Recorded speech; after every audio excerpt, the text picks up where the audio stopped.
नाही नाही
श्रीराम समर्थ. आपल्या परिपाठीनुसार आपण महाराजांच्या पुण्यतिथीनिमित्त कीर्तनासाठी एकत्र आलो आहोत. आजच्या कीर्तनकारांचा थोडक्यात परिचय करून देतो. चैतन्य सदानंद देशपांडे. देशपांडे कुटुंबाला नारदीय कीर्तनाची त्यांच्या कुटुंबात परंपराच आहे. आजोबा हरिभक्तपरायण दिगंबर उपाख्य बाबूराव देशपांडे हे विख्यात कीर्तनकार होते. त्यांचे वडील हरिभक्तपरायण सदाराम देशपांडे यांचीही कीर्तन सेवा सुरू असते. चैतन्यजी 2007 पासून पत्रकारिता क्षेत्रामध्ये कार्यरत आहेत. हितवादमध्ये होते अगोदर आणि 2015 पासून टाइम्स ऑफ इंडियाच्या माध्यमातून पत्रकारिता त्यांची अव्याहतपणे सुरू आहे. इंग्रजी साहित्य आणि जनसंवाद या 2 विषयात त्यांनी पदव्युत्तर पदवी प्राप्त केली आहे. नारदीय कीर्तन एक जनसंवादाचे एक प्रभावी माध्यम हा त्यांचा प्रबंध प्रकाशित झालेला आहे. हाच विषय घेऊन ते PhD साठी प्रयत्नरत आहेत. मी त्यांना शुभेच्छा देतो. PhD साठी त्यांना आपल्या मंडळातर्फे शुभेच्छा देतो. संवादिनी संगत प्रशांत उगडे. अनुभवी आणि प्रतियश असे संवादिनी वादक आहेत. घरात संगीताचा वारसा आहे. त्यांचे ज्येष्ठ बंधू जयंत आणि कनिष्ठ बंधू हेमंत उपगडे यांची संगीत क्षेत्रात वेगळी ओळख आहेच. शिवाय नवीन पिढी अभिनव आणि वेदांत सुद्धा नागपुरातील संगीत क्षेत्रात आपली वेगळी ओळख तयार करते आहे. प्रशांतजी कितवारी हायस्कूलमध्ये मुख्याध्यापक म्हणून कार्यरत आहेत. कीर्तन आणि सुगम संगीतासाठी आवश्यक असलेल्या साथ संगतीच्या सर्व उभ्या त्यांना अवगत आहेत. त्याची प्रसिद्धी आपण घेणारच आहोत. महाराष्ट्रातील जवळपास सर्वच ज्येष्ठ नारदीय कीर्तनकारांना त्यांनी संवादिनीवर संगत केलेली आहे.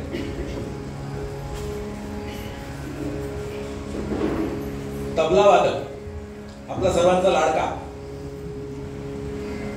श्रीरंग नादरखाने आपल्याच महाराजांचा अनुग्रहित आहे. आपल्या उपासना मंडळाचा सक्रिय कार्यकर्ता आहे. उपासना मंडळाचं आपलं भविष्य तो आहे असं समजू. YCCE मध्ये शिकतो आहे. फायनल इयरला आहे. उत्तम तबला वाजवतो आपल्याला माहितच आहे. आता माईक कीर्तनकारांकडे सोपवतो. चैतन्यजी त्यांचे कीर्तन, प्रशांतजींची संवादिनी आणि श्रीरंगचा तबला हा त्रिवेणी संगम आपण आता अनुभवणार आहोत.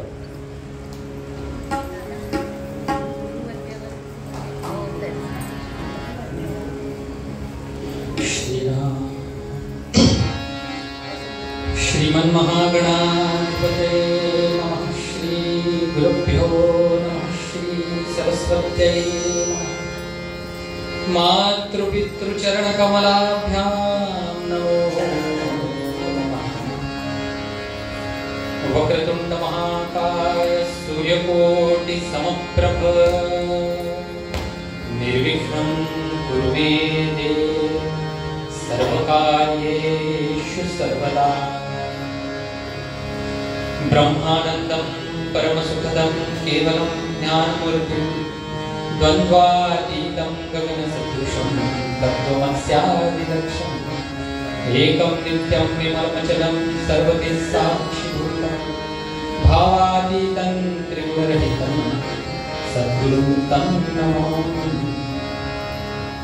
श्रीरामचन्द्रा करुणा समुद्रा ध्यातो राजसयोगमुद्रा नेत्री नयेरे तुझवीण निद्रा कैभेद श्रीवा मजला सुभद्रा. जयांचा जनी जन्मनामार्थ झाला जयांनी सदा वासनामार्थ केला. जयांच्या सर्वदा नमस्कार त्या ब्रह्मचैतन्य मूर्ती. या कुंदेन्दु तुषारहार धवला या शुभ्रवस्त्रावृता या वीणावरदण्डमण्डितकरा या श्वेतपद्मासना या ब्रह्माच्युत शङ्कर प्रभुभिः देवैः सदा वन्दिता. सा मां पातु सरस्वती भगवती विशेषजाड्या. श्रीलक्ष्मी कुलस्वामिनी तिजला भावबंधोनी प्रार्थी करत्वय जोडोनी मम सेवा पूर्ण करी. माझी तू कुलदेवता अससी जरी जगन्माता परिपालकाची चिंता या भोव सोड्या. पांगुळा पर्वती चालतो अंध जगतास पाहतो मुका तुझ्या कृपे बोलतो सामर्थ्य तुझे असे. मूकं करोति वाचा पंगुं लंघयते गिरिं यत्कृपातमहं वन्दे परमानन्दमाधवं. परमानन्दमाधवं परमानन्दमाधवं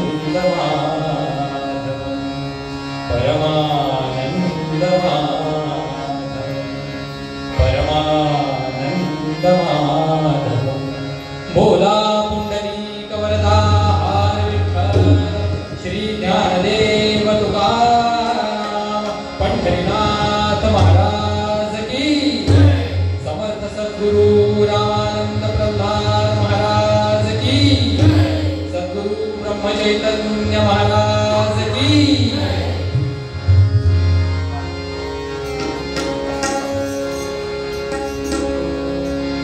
आता तुम्ही सगळ्यांनी उपासना केलेली आहे, त्याच्यामुळे सगळ्यांचे आवाज माझ्यापेक्षा जास्त तयार झालेले आहेत तुमचे.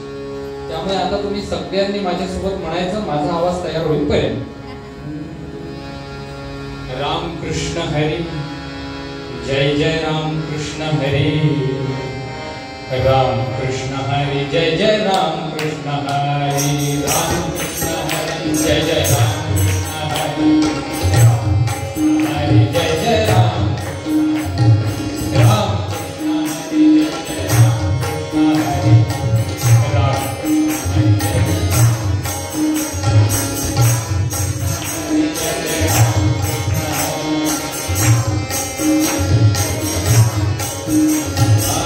गोवर्धन धर गोपाल नरत गोवर्धन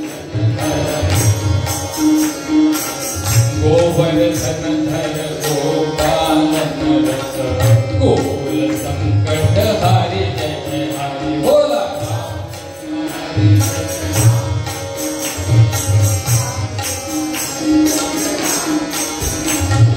राम कृष्ण हरी, जय जय राम कृष्ण हरी. राम कृष्ण हरी, जय जय राम कृष्ण हरी.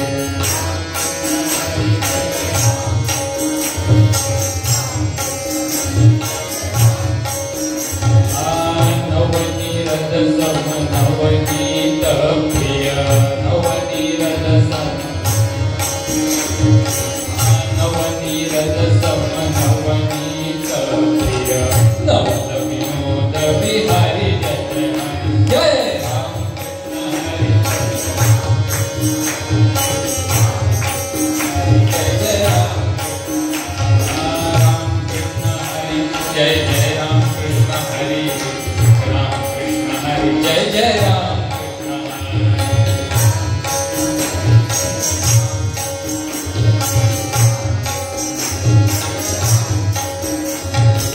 शरणागत दिन चरणी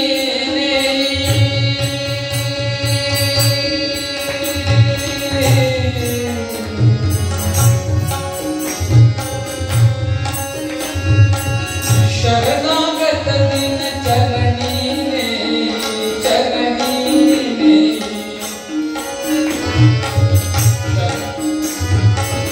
शरणागत दिन चरणी शरणागत दिन चरणी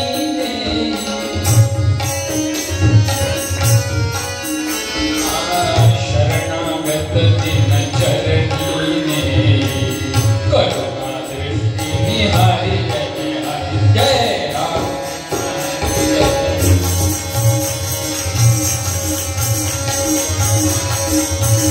बोला. राम कृष्ण हरी, जय जय राम कृष्ण हरी. जय जय राम कृष्ण. जय जय राम. जय जय राम कृष्ण हरी.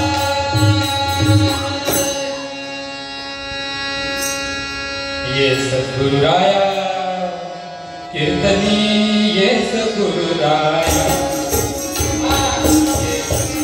राया कीर्तनी. ये सद्गुरुराया. ये सद्गुरुराया कीर्तनी. ये सद्गुरुराया.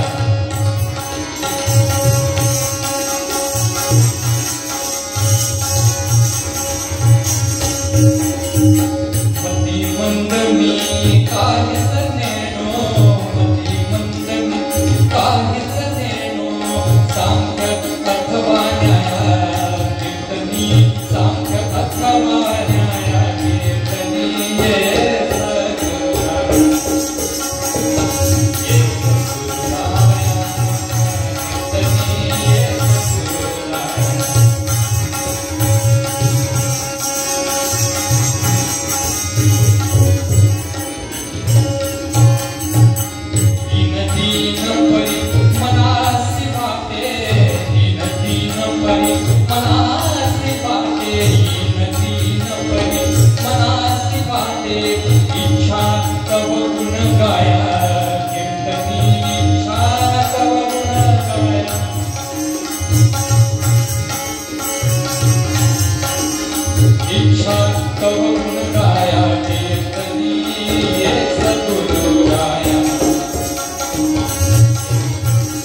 सद्गुरुराया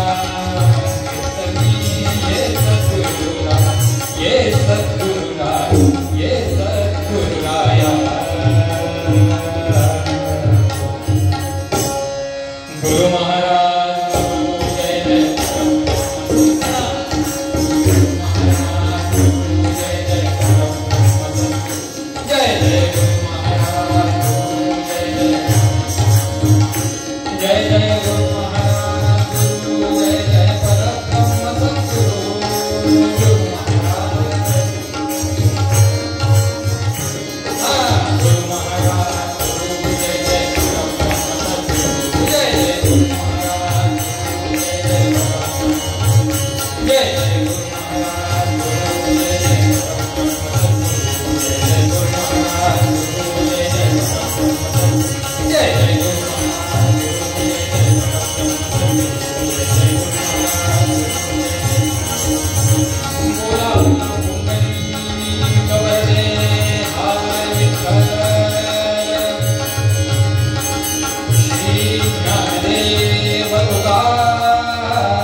समर्थ सद्गुरु प्रल्हाद महाराज की जय।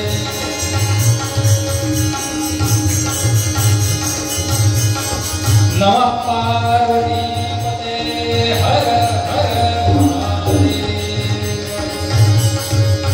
जगदम्बा माता की जय। जय जय रघुवीर समर्थ। जय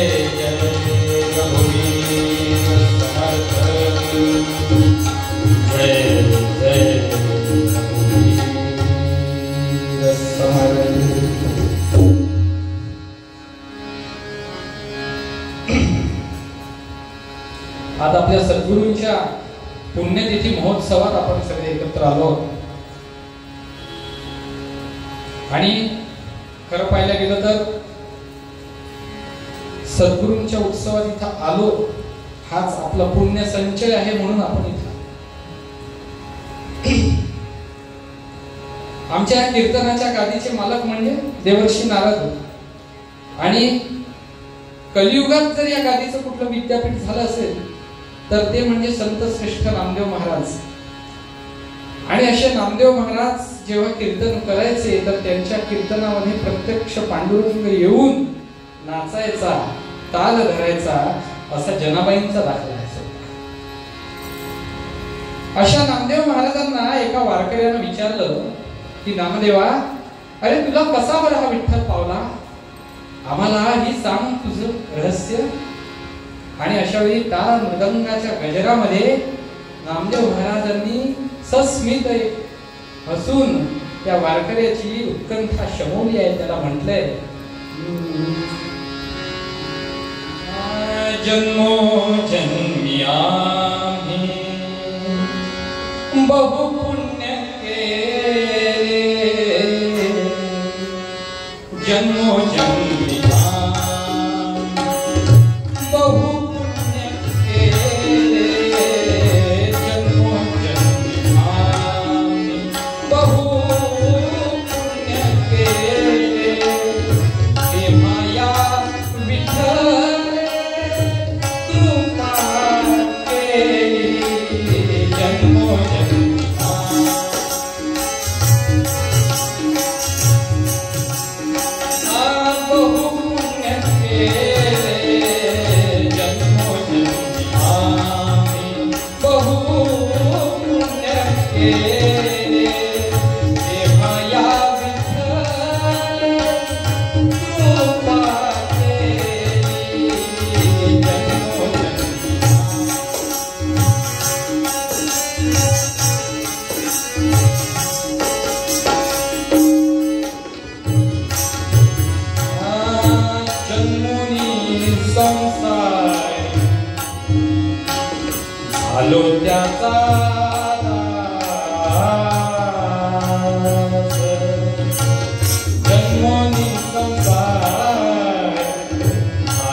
विठ्ठले कृपा केली, जन्मोनी संसारी झालो त्याचा दास, माझा तो विश्वास पांडुरंग, नामा म्हणे मज पंढरीसी न्यारे, हडसोनी द्यारे विठोबा. जगाच्या कल्याणा सतत झटती जे त्रिभुवनी, नमो त्या साष्टांगे दैवत असे नारदन, आम्हाला शक्ती द्या बुद्धी प्रभूचे गान करण्या, कृपा दृष्टी ठेवा कीर्तनी आनंद भरण्या. देवर्षी नारद महाराज. जन्मोजन्मी आम्ही बहुपुण्य केले, तेव्हा या विठ्ठले कृपा केली. संत श्रेष्ठ नामदेव महाराजांचा अभंग घेतलेला आहे आज ब्रह्मनिरूपण करण्यासाठी.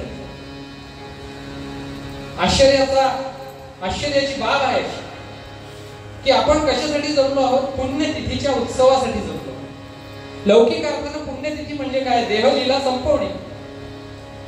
आणि आपण अभंग कुठला घेतला आहे? ज्याची सुरुवातच जन्म या शब्दापासून. जन्मोजन्मी आम्ही बहुपुण्य केले, जन्मोनी संसारी झालो त्याचा दास. काही लोक म्हणतील की अरे पुण्यतिथीचं कीर्तन आहे, समाधी साधन संजीवन नाम वगैरे अनेक सुंदर अभंग आहेत. मात्र जन्म हा शब्द असलेला अभंग निरूपणासाठी का घेतला याची पूर्वपीठिका आधी सांगतो, नंतर त्याच्या निरूपणाला सुरुवात करतो. याचं कारण हे की पुण्यतिथी आहे सद्गुरूंची, आणि सद्गुरूंची पुण्यतिथी, त्यांची समाधी म्हणजे आपल्या संप्रदायासाठी एक नवा जन्म असतो. मुळात सद्गुरूंची फक्त देहलीला संपते, मात्र त्यांचं कार्य आणि त्यांच्या कार्याची महती ही त्यांच्या पुण्यतिथी नंतरच, त्यांच्या निर्वाणानंतरच, त्यांच्या समाधी नंतरच वाढत असते. आणि अशाच आपल्या सद्गुरूंचा आज पुण्यतिथीचा दिवस, आज त्यांच्या समाधीचा दिवस, आणि त्यांनी स्थापन केलेलं, त्यांनी आपल्या सगळ्यांना दिलेलं जे रामनामाचं अमृत आहे, ते अमृत पुन्हा एकदा या मंथनातून वर यावं आणि आपल्या सर्वांना त्या अमृत रसाचं पान करायला मिळावं, यासाठी सद्गुरूंच्या पुण्यतिथीच्या दिवशी सुद्धा आपण काय घेतो? महोत्सव घेतो, उत्सव घेतो. कुठल्याही महान पुरुषाची, एखाद्या सत्पुरुषाची, एखाद्या नेत्याची पुण्यतिथी असते. तुमच्या आमच्यासारख्या सामान्य माणसाची फक्त तिथी असते. तीही मग एकदा होते वर्षातनं, आणि नंतर जेव्हा मग पितृपक्ष लागतो तेव्हा होते. पुण्यच नाही तर तिथी, पुण्यतिथी कशी होणार? या सर्वांनी पुण्य केलंय म्हणून त्यांची तिथी पुण्यतिथी झाली. आणि आपल्या सद्गुरूंसारख्या प्रत्यक्ष परमेश्वराने या पृथ्वीवर पाठवलेल्या सर्व लोकांचा, सर्व लोकांच्या कल्याणासाठी आलेल्या या सर्व नामरूपी रामाचं दर्शन आपणा सर्वांना घडवणाऱ्या आपल्या सद्गुरूंच्या पुण्यतिथीला जमलोय. आणि म्हणून हा अभंग विशेष करून घेतलाय, ज्यात नामदेव महाराज म्हणतात की जन्मोजन्मी आम्ही बहुपुण्य केले, तेव्हा या विठ्ठले कृपा. म्हणजे हे या जन्मीचं नाही आहे. नामदेव महाराज स्वतः म्हणतात आहे की मला विठ्ठल पावला, माझ्यासारखा विठ्ठल तुम्हाला नाही पावला. मला पावला याचं कारण हे की जन्मोजन्मी आम्ही बहुपुण्य केले, आणि तेव्हा या विठ्ठले कृपा. आणि या जन्मी जन्मलो आणि जन्मोनी संसारी झालो त्याचा दास. त्याचा दास म्हणजे कोणाचा? पांडुरंगाचा, विठ्ठलाचा, पंढरीच्या रायाचा, जे त्यांचं दैवत. आणि त्याचा दास झालो, आणि म्हणून माझा तो विश्वास पांडुरंगी, त्या पांडुरंगावर एकट्यावर माझा विश्वास आहे. आणि म्हणून मला न्या आणि पंढरीला फेकून द्या, हडसोनी द्या रे विठोबाच्या चरणावर मला नेऊन सोडा. माझं जीवन पावन होऊन जाईल, माझं जीवन तिथेच धन्यता माझ्या जीवनाची.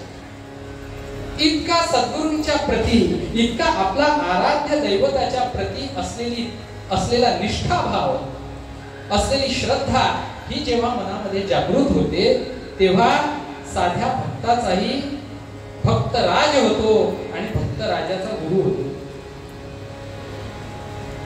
आपल्याकडे काय आहे? आपल्याकडे पुण्याची ददात आहे. आणि आपण काय म्हणतो, पुण्य जर मी केलं तर काय प्राप्त होणार आहे मला, मी कधी कोणाचं वाईट करत नाही. आपल्या सर्वांचा अगदी परवलीचा शब्द असतो, नाही बाबा आम्ही कधी कोणाचं वाईट चिंतलं नाही, परमेश्वर आमचं कधीही वाईट करणार नाही.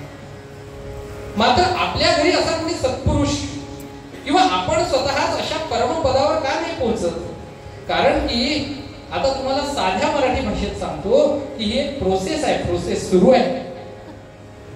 पिढ्यान पिढ्या जन्मोजन्मी जेव्हा पुण्याचा संचय होईल तेव्हा त्या ठिकाणी भगवंताची कृपा होईल.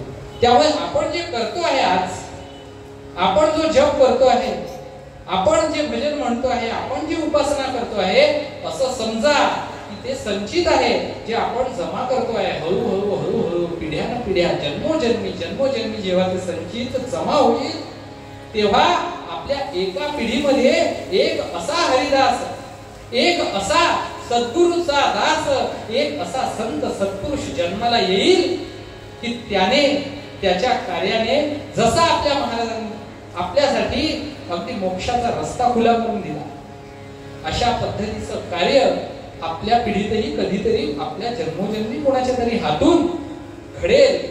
यासाठी आपण हे काय करतो आहे तर आपण आपला संचय त्याच्यामध्ये ठेवतो. आपली उपासना ही आपल्या उद्धारासाठी तर आहेच, मात्र ही उपासना ही फार मोठी उपासना आहे. आपण जो करतो आहे, आपण अगदी छोट्या छोट्या गोष्टीसाठी विचार करतो. मी उपासना केली, माझं काम होऊन जाऊ द्या, मी दर्शनाला आलो, मी वारी केली, मी जप पूर्ण केला, कशासाठी, छोटी छोटी आपली कामं असतात.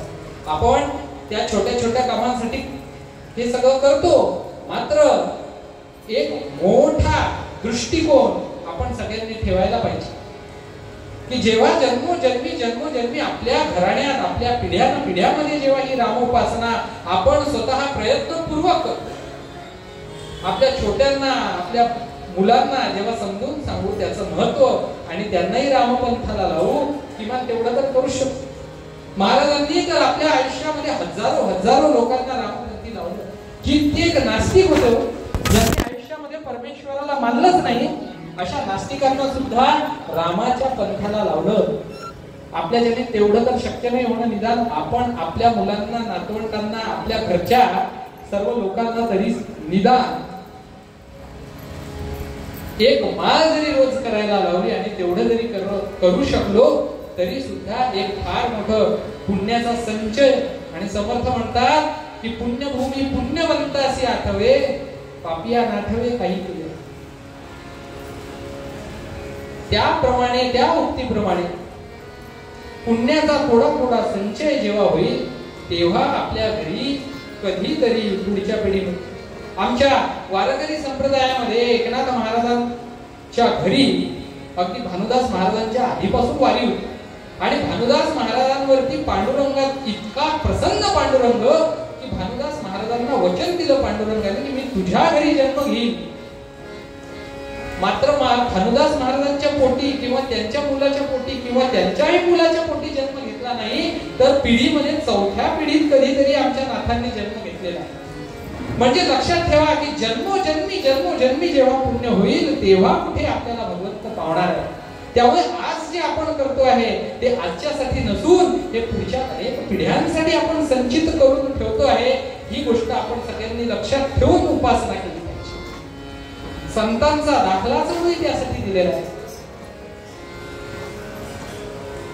अगदी फार पुरातन काळापासूनची एक दोन उदाहरणं देतो फक्त.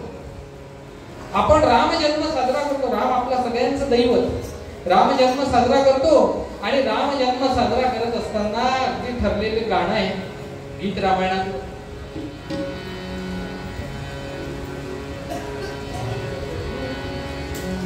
शरयू तीरावरी अयोध्या मनु निर्मित नगरी, अयोध्या मनु निर्मित नगरी.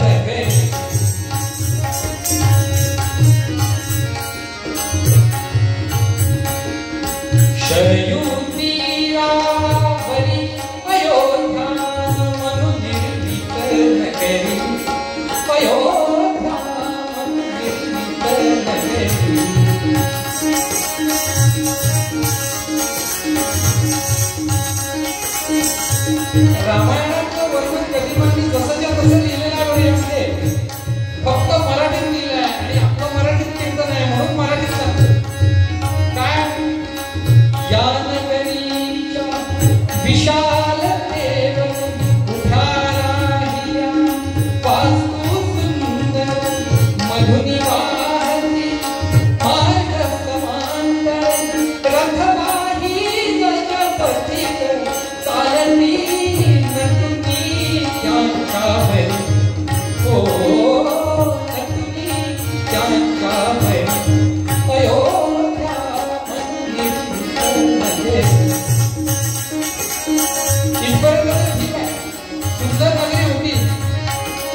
दशरथाचा नंबर लागतो 42वा. 42 राजे एकापेक्षा एक या कुळामध्ये झाले. त्यांनी जन्मोजन्मी संचित रमवलं. तेव्हा कुठे श्रीरामांनी या कुळाची निवड केली. तेवढंच का तर नाही, तेवढे पुरेच नाही. मग काय, दशरथा सत्या तिन्ही भार्या सुवंशजा त्या सुमुखी आया. दशरथा सत्या तिन्ही भार्या सुवंशजा त्या सुमुखी आया. सिद्धपतीच्या सेवा आया. सिद्धपतीच्या सेवा आया. बहुश्रुतांना रूपशालिनी अतुल प्रभा सुंदरी अयोध्या.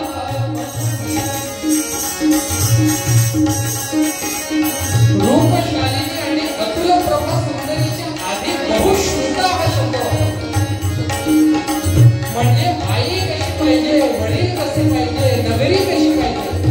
आणि हे सगळं असं जोडून आलं तर त्या कुळाची निवड भगवंत अवतार घेण्यासाठी करत असतात.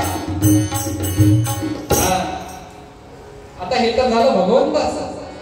प्रत्यक्ष रामच तर आपल्या घरी जन्माला येईल का? आपल्या घरचा बाळ जो आहे त्याला आपण प्रेमाने राम माझा असं म्हणतो. मात्र प्रत्यक्ष भगवंतानी जन्म घ्यावा यासाठी इक्ष्वाकू सारख्या कुळाची कीर्ती अगदी 42 पिढ्यापासून करत आलेला पुण्याचा संचय इतका सगळा झाल्यावर कधी आपल्या आधुनिक काळात छत्रपती शिवाजी महाराजांचा जन्म झाला जिजाऊच्या पोटी. आणि छत्रपती शिवाजी महाराजांनी आपला हिंदू धर्म हा अगदी गलित गात्र अवस्थेत असताना त्याचा उद्धार केलेला आहे. आपण नेहमी बोलतात नाही वापरतो की शिवाजी जन्माला यावा मात्र शेजारच्या घरी, अशी आपल्या सगळ्यांची एक मनस्थिती, एक बोलण्याची पद्धत असते. मात्र शिवाजी महाराज जन्माला आले ते सुद्धा पिढ्यानपिढ्यांचं पुण्य होतं. इतिहास वाचला तर मालोजी राजे, विठोजी राजे, त्यांचे पूर्वज या सर्वांनी अगदी मालोजी राजांना पहिली जहागिरी मिळाली आणि पहिल्यांदा त्यांच्या हातामध्ये जेव्हा लक्ष्मी प्रसन्न झाली, पैसे आले, तेव्हा पहिलं काम काय केलं तर कृष्णेश्वराच्या मंदिराचा उद्धार केलेला आहे. इतिहासात नमूद आहे. त्यानंतर शहाजी राजांनी कित्येकदा प्रयत्न केला. कशाचा प्रयत्न यासाठी केला की आपल्या या राष्ट्राला, आपल्या राज्याला स्वतंत्र बनवलं पाहिजे, स्वराज्याची निर्मिती केली पाहिजे. दुर्दैवाने त्यांचे प्रयत्न फसले.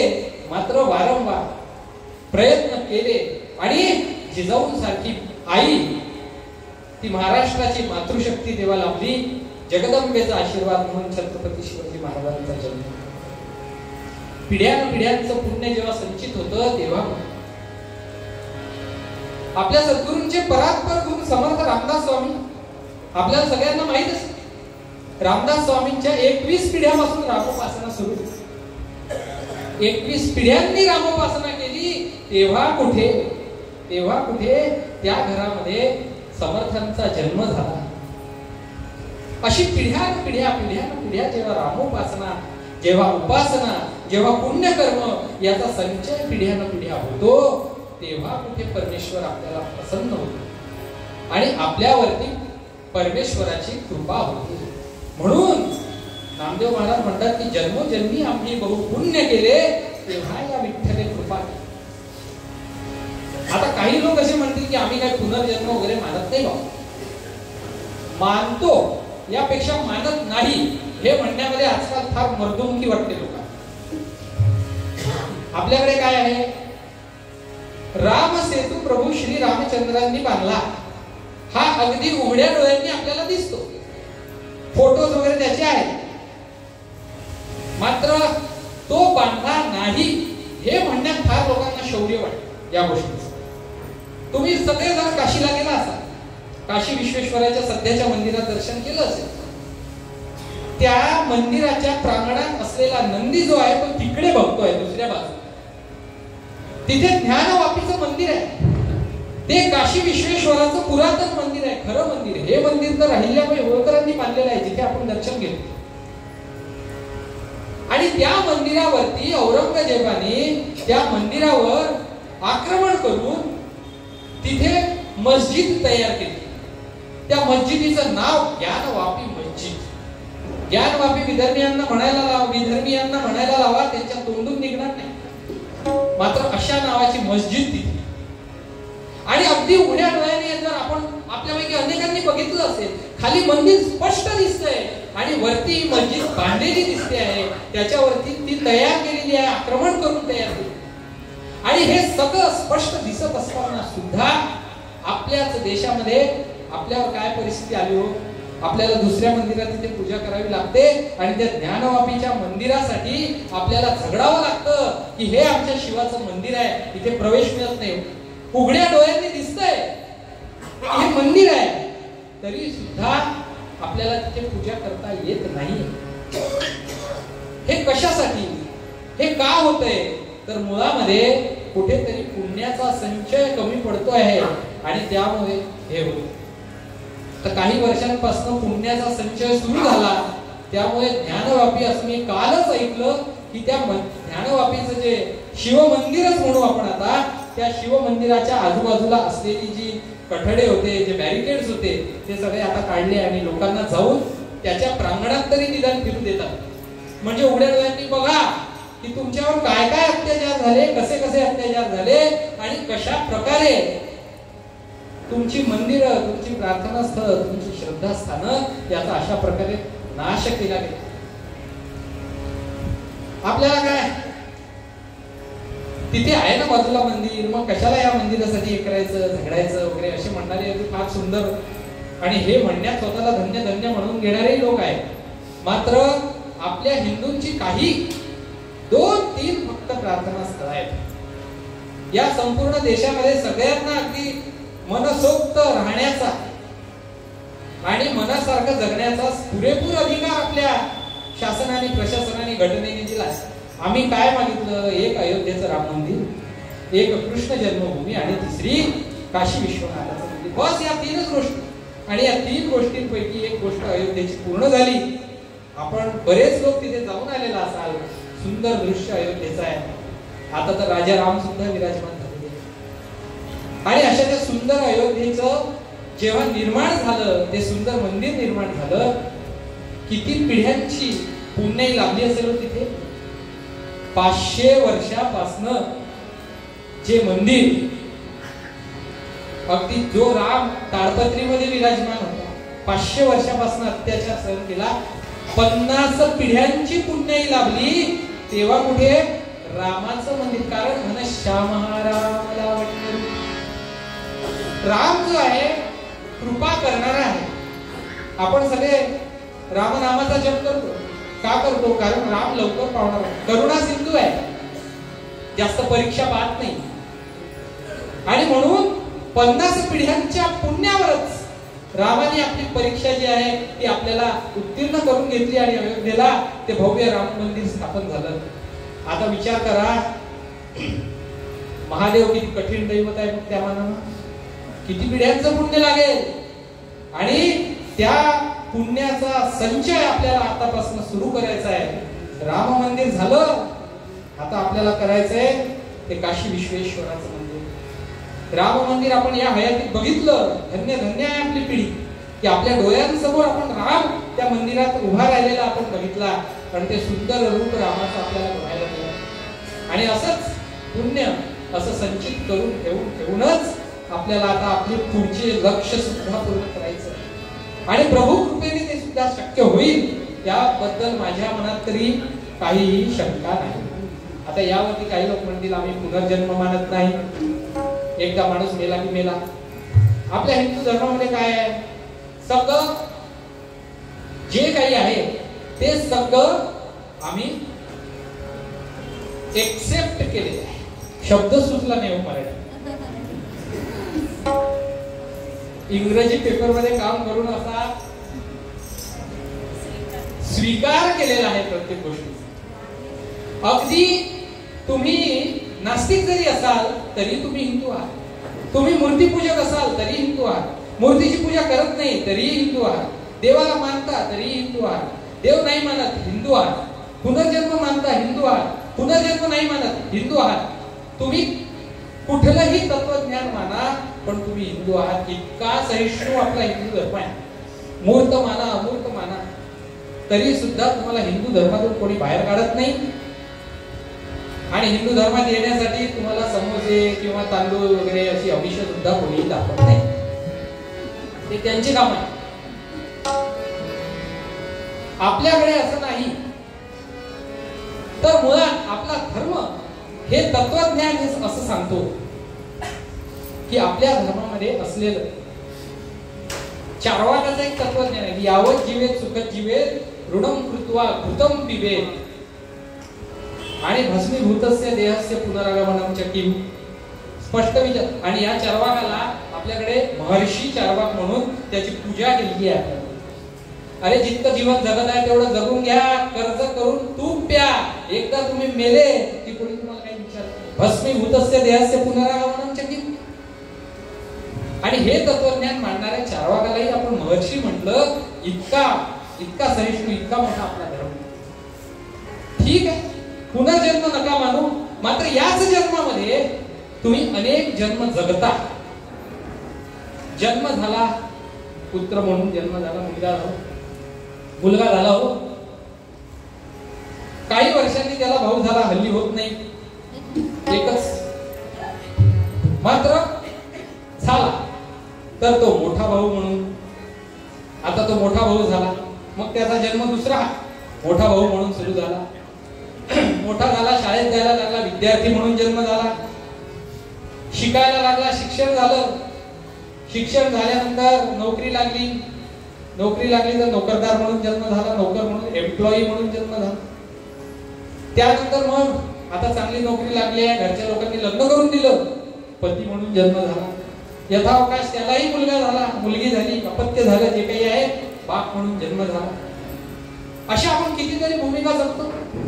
आमच्या आया बहिणी तर ऍडिशनल भूमिका असतात, त्यांच्या सून म्हणून जगतात, सासू म्हणून असते.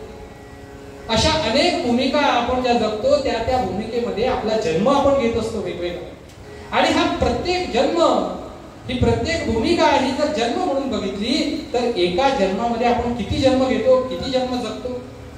आणि ही प्रत्येक भूमिका म्हणजे हा प्रत्येक जन्म जर आपण अगदी योग्य पद्धतीने जगलो, ही प्रत्येक भूमिका पद्धतशीर आपण जगलो तर आपल्याला एकाच जन्मात कित्येक जन्माचं पुण्य प्राप्त करण्याचा अवसर आहे. तुम्ही चांगला शिष्य झाले तर शिष्याचं पुण्य, तुम्ही एक चांगला बाप झाले तर ते त्या जन्माचं पुण्य.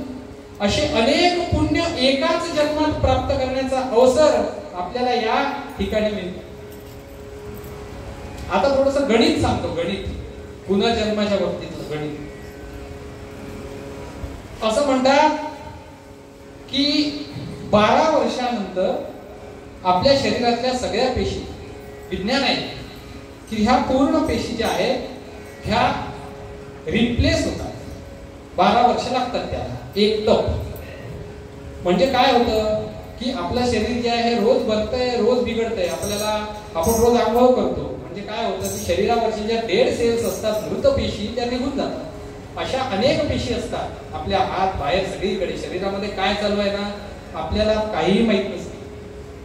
आता आपण म्हणतो मी आलो, मी गेलो, मी तिकडे गेलो, पण तुमच्या शरीरातले जे अवयव आहेत ते काय करतात आहे हे तुमच्या हातात नाही. बरं, हे बॉडी जर एक युनिट धरलं आपण तर आपल्या शरीरामधले जे अवयव आहेत, हृदय जे आहे ते त्याच्या पद्धतीनं त्याची गती सुरू आहे. तुमच्या हातात आहे का? नाही. किडनी जे आहे त्याचं फिल्टरेशन किडनीचं सुरू आहे, त्याच्या पद्धतीनं सुरू आहे. आपल्या हातात आहे का? नाही.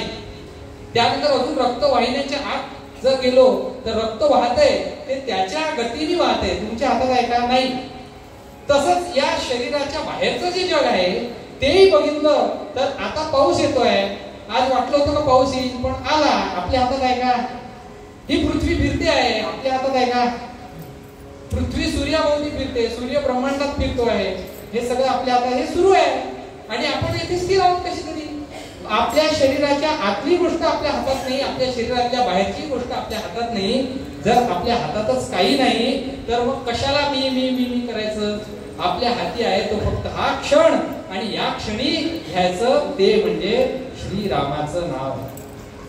प्रत्येक श्वासासहित जेव्हा रामाचं नाव आपल्या शरीरामध्ये आणि आपल्या मुखातनं निघेल तेव्हा तेव्हा आपल्याला तो क्षण जगल्याचं, आणि त्या त्या क्षणी जेव्हा जेव्हा आपला जन्म त्या त्या क्षणी होत असतो, एका एका श्वासाला आपला जन्म होतो, त्या जन्माची पुण्य ही रामनामामध्ये आहे.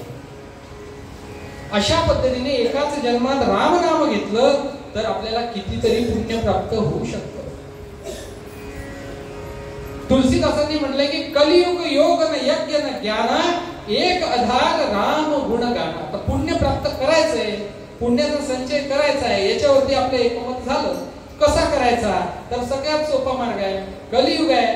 कलियुग योग न यज्ञ न ज्ञाना एक आधार राम गुण गाना.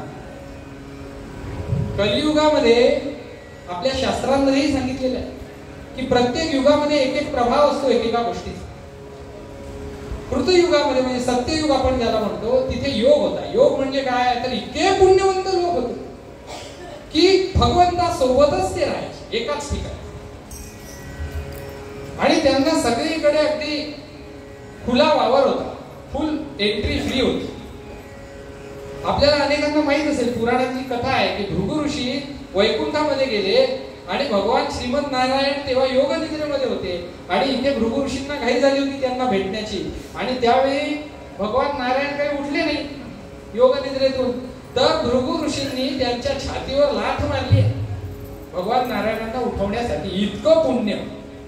आजही आपल्या घरचा बाळकृष्ण बघा, त्याच्या छातीवरती एक पाय असतो. जुन्या काळातला बाळकृष्ण असेल तुमच्या घरी तर बघा, कुणाचा पाय आहे?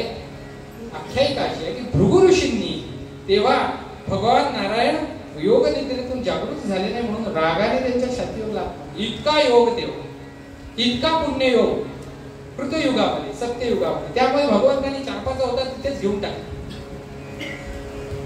त्यानंतर मग त्रेतायुग आला, आणि त्रेतायुगामध्ये यज्ञ, भगवंत मग वेगळ्या स्तरावर राहायला लागले आणि मनुष्य वेगळ्या स्तरावर राहायला लागले. मात्र यज्ञ नावाची एक खिडकी, एक विंडो ओपन करून ठेवली. कशासाठी? की यज्ञाच्या माध्यमातून आपण भगवंताला प्राप्त करू शकतो. आपल्याला जे इप्सित आहे ते यज्ञ माध्यमातून सिद्ध करू शकतो. प्रभू श्री रामचंद्रांचा जन्म सुद्धा यज्ञ पुत्र कामेष्टी यज्ञ करूनच झालेला आहे. असा यज्ञाचा प्रभाव होता. द्वापर युगामध्ये काय झालं? द्वापर युगामध्ये अजून परमेश्वर दूर आणि अजून पुण्य कमी झालं. मग त्यामुळे काय झालं? त्यामुळे सरळ ज्ञान ही एकमेव गोष्ट भगवंतानी कुरुक्षेत्रावरती अर्जुनाला काय दिलं? ज्ञान दिलं, सगळ्यात मोठं ज्ञान. आणि या ज्ञानाच्या भरोशावर द्वापर युगातले अनेक लोक तरुण गेले. मात्र कलियुगामध्ये कलियुग योग न यज्ञ न ज्ञाना एक आधार राम गुण गाना. कलियुगात इतके पामर झालो आपण, इतके पामर झालो की आपली काही लायकीच राहिली. मात्र कृपाळू भगवंत असा आहे की कलियुगामध्ये सगळ्यात सोपं साधन आपल्या हाती दिलं. कलियुगामध्ये राम हा नामरूपीच आहे असं आपल्या सद्गुरूंनी सांगितलं. आणि नामरूपी रामाचं सतत आवाहन आपण जर करत राहिलो तर या कलियुगामध्ये सुद्धा आपल्याला त्या परमपदाची प्राप्ती होऊ शकते जी कृतयुगामध्ये भृगु ऋषींना प्राप्त झाली होती. ज्या यज्ञामुळे प्रभू श्री रामचंद्रांचा जन्म झाला होता. आज आपल्याकडे करण्यासाठी एकच यज्ञ आहे, तो म्हणजे नामयज्ञ. आणि आपल्याला करण्याचं एकच कार्य आहे, ते म्हणजे प्रभू श्री रामचंद्रांचं नाव. अविरत ओठी घ्यावे ना,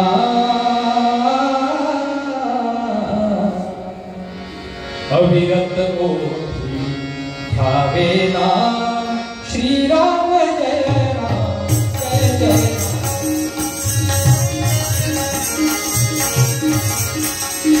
अविरत ओठी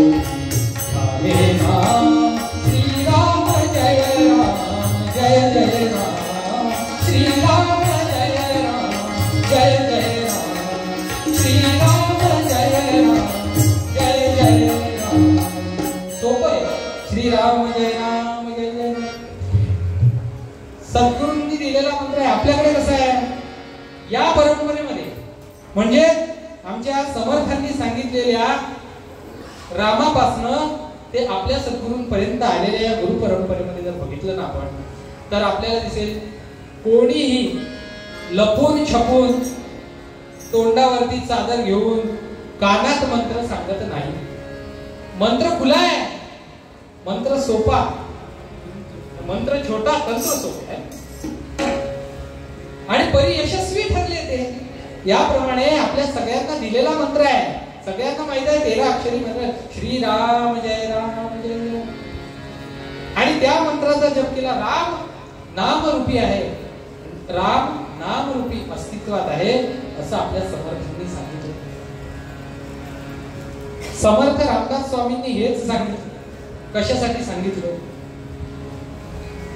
त्यांनी? आता बघा, हा एक योगायोग आहे. त्यांचाही जन्म विदर्भातला, तिथलाच जामचा, त्याच भागातला, आणि तिथून ते गेले नाशिकला रामाच्या शोधात. पण समर्थांचे गुरु म्हणजे ते काय म्हणतात, जय जय रघुवीर समर्थ, रघुवीर समर्थ. समर्थांचे गुरु म्हणजे प्रत्यक्ष रघुवीर श्रीराम. आणि त्याचं दर्शन रामाचं झालं पाहिजे यासाठी नाशिकला जाऊन, कारण की नाशिकला श्रीराम राहिलेले आहे त्या दंडकारण्यामध्ये, आणि म्हणून समर्थांनी पुरस्चरण केलं. श्रीरामाचं नाव, रामाचं वाल्मिकींचं रामायण हे हाताने लिहून काढलं. समर्थांच्या अक्षरातल्या रामायणाची प्रत ही धुळ्याच्या वाग्देवी मंदिरामध्ये आजही उपलब्ध आहे.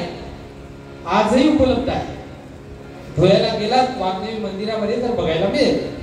हे रामायण समर्थांनी नाशिक मधले जे वेदव ब्राह्मण होते ज्यांच्याकडे होतं, त्यांच्याकडनं घेऊन त्याच्या प्रती जमा करायच्या, आणायचं एक एक कांड, आणि ते त्या नाशिक मधल्या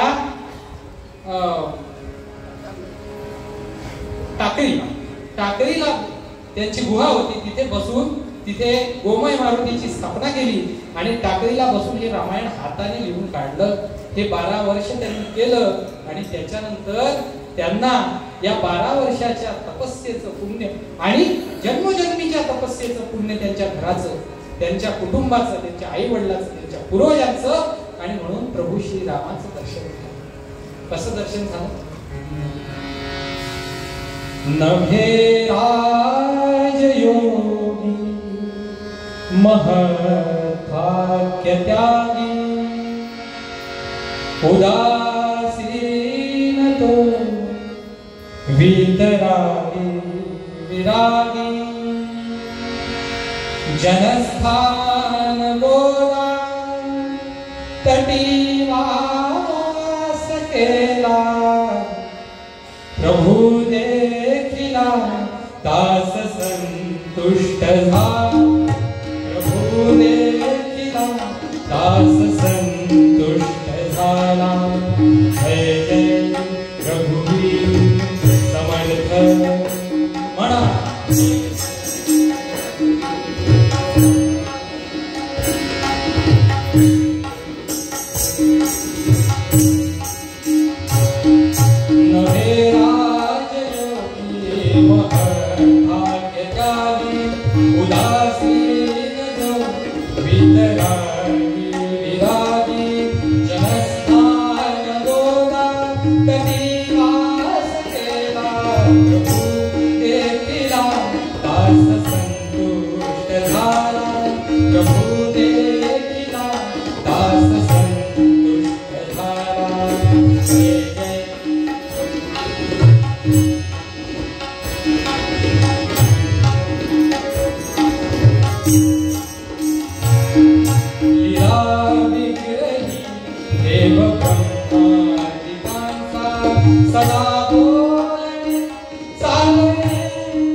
जया चिंतिता चंद्रमौली निभाला, प्रभु देखिला दास संतुष्ट झाला, प्रभु देखिला दास संतुष्ट झाला.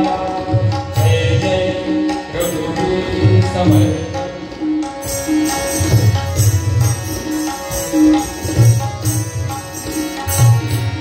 दीनानाथ विख्यात है नाम साजे, प्रजापाल राम राजा विराजे. दीनानाथ विख्यात है नाम साजे, प्रजापाल बहु सुकृतांचा बळाचा, बहु सुकृतांचा बळाचा. प्रभु देखिला दास संतुष्ट झाला, प्रभु देखिला दास संतुष्ट झाला. जय जय रघुवीर समर्थ म्हणा, जय जय रघुवीर समर्थ. जय जय रघुवीर समर्थ. जय जय रघुवीर समर्थ.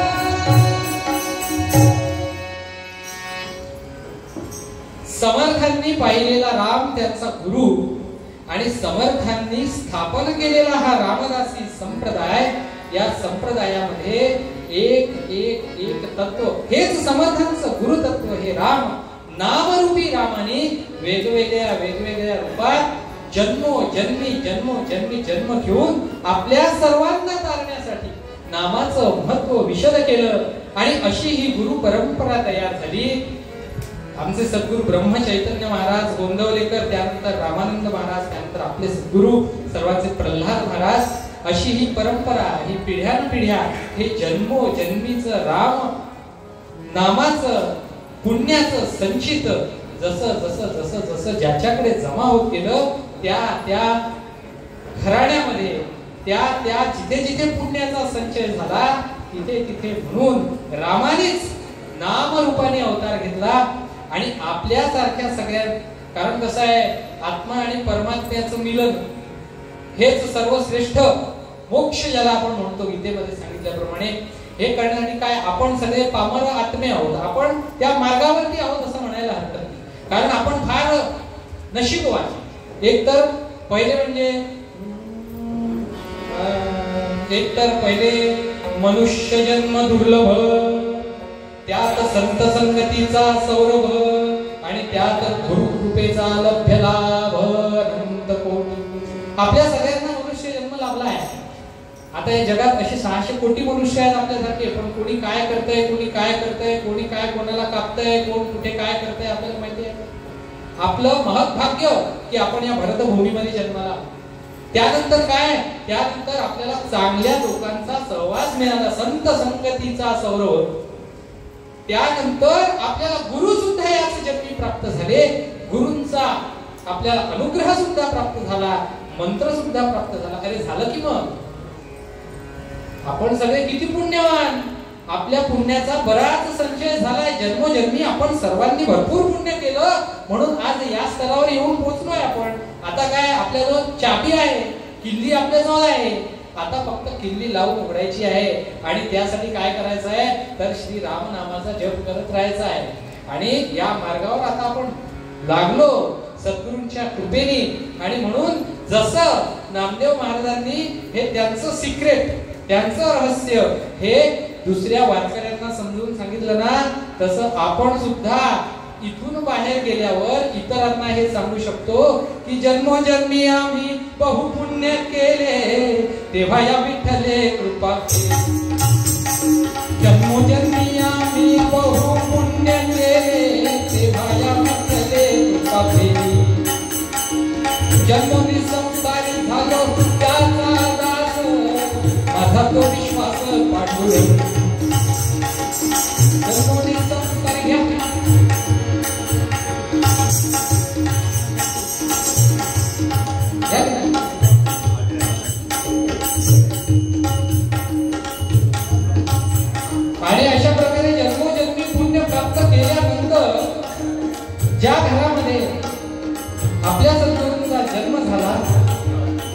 त्यांनी आपल्या जीवन कार्यामध्ये आपल्यासारख्या कित्येक लोकांना धन्य करून आपल्या सर्वांचा आपला जो मुक्तीचा मार्ग आहे तो आपला सुकर करून दिला. त्या सद्गुरूंचा